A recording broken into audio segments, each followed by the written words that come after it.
Hello, let's continue our Sudoku adventure with Arrow Adventures Abound by Riffclown.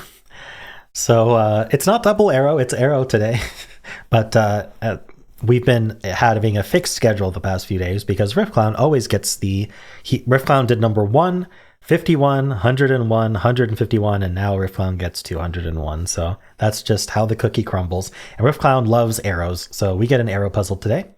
So we have normal 6x6 Sudoku rules in every row. Every column and every 2x3 box, we are placing the digits 1 to 6 exactly once each. We also have arrows in the grid, so that's a circle with an arrow connected to it. The digits on the arrow sum to the value in the circle. So if this was, say, 1 and 2, that would add to 3. I don't think that's how this one goes, though, because there's already a 3 in the box. If there's multiple arrows coming out of a circle, they're independent. So if this was, say, a 5, we could do 1, 4, 2, 3. Right, these add to 5 and these add to 5. It doesn't mean that all 4 of them add to 5. That would, of course, be impossible, so hopefully that's clear. All right, so those are the rules, just arrows today.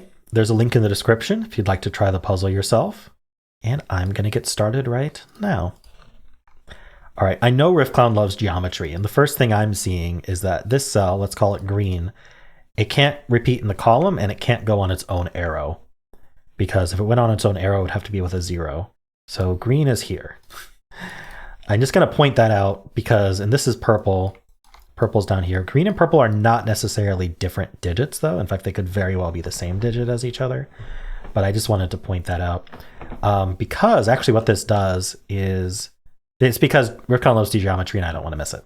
But anyway, what I've noticed is that these point now. So green can't be here, and green can't be on its own arrow still. So that actually places green right there. And we have the same thing going on with purple, where purple is placed right there. Now, if green and purple were the same, that would place them here and here as well. And then we'd be done. But I don't know that they're the same. We know that, okay, so the other thing we know is that we need these there's a couple ways to think about it. The first way to think about it is we need a digit to add to that has two different completely distinct ways to add to it. And so 5 is the smallest digit that has that property. 4 is only 1 plus 3. So 5 can be 1 plus 4 or 2 plus 3. So these have to be from 5 or 6. The other way you could think about that is 4 cells that are all different add to at least 10, and then this is half of this sum. So these sum to either 10 or 12, and this is half of that. You can't do half of 11, obviously. So if this was 6, it would be missing the 3, and the 3 would go exactly there. If this was 5, it would be missing the 6, and the 6 could go in either. Same thing here. But what we do know is that these never have a 6 on them, which I guess is always true of arrows like this. All right, maybe this arrow and this arrow are what to think about. This has a 3 in it, so let's do that first.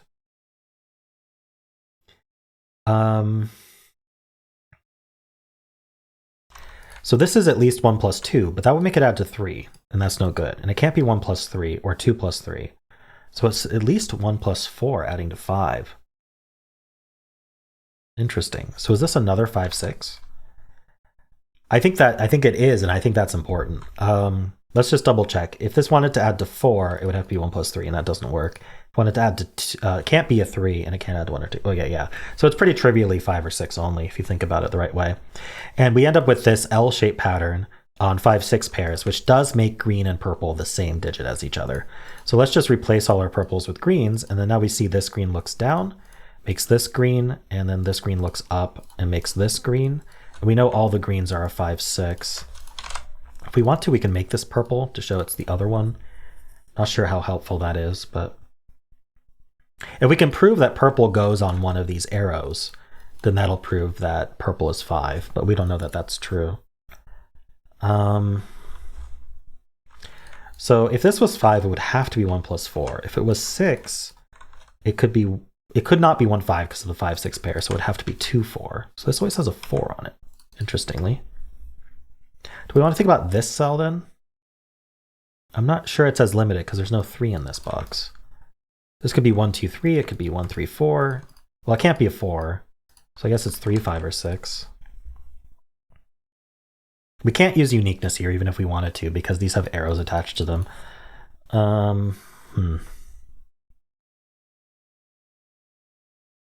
Now that this is 5 or 6, can this be missing the 5? I guess is the question.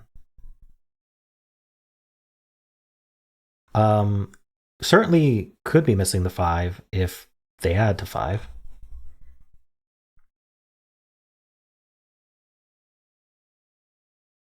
So yes, they can be missing the 5. All right, I want to think about this given 4, because I think it affects these sums. If this was a 5, our choices would be 2, 3, and 1, 4. So this would be the 1, 4, and this would be the 2, 3. If they add to 6, then we're 1, 5, and 2, 4. So this would be the 1, 5, and this would be the 2, 4. So the 4 is always involved, and it's here. For what it's worth. I guess we could have seen that by Sudoku as well. Clearly missing something important here. Think about 3 in this box, because if it was here, this would be a 2, and this would green would be 5. 3 in this box is here.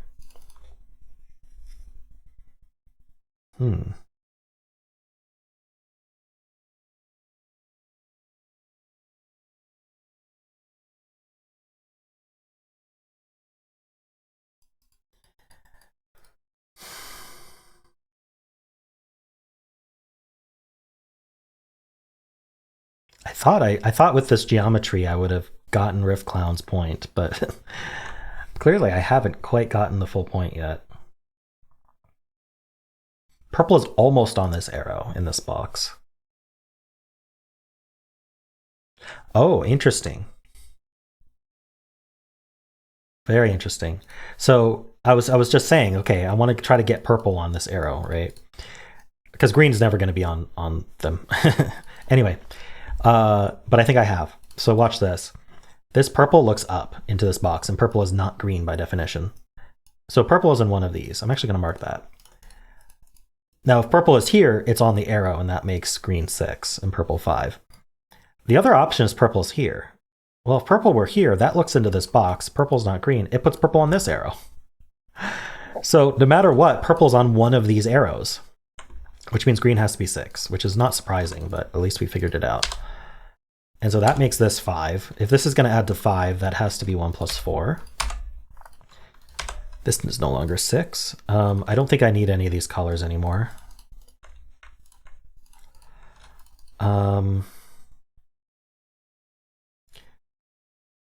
Okay, this is known. This is a 2.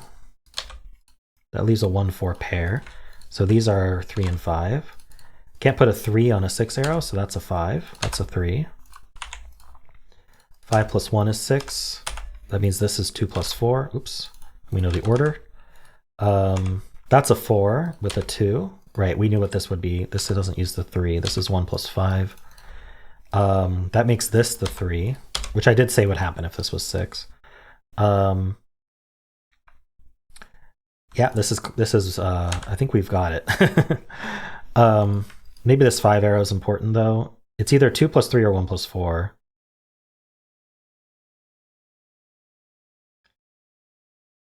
Maybe not yet. Let's do the rows.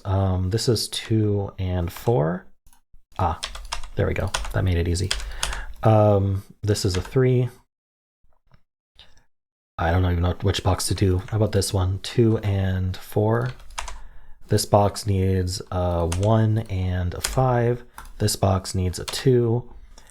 And we need 1, 5, and 3 up here. So it goes 1, 3, 5. All right, cool puzzle, Riffclown. That was a tough spot with the, I'm glad I colored this one purple.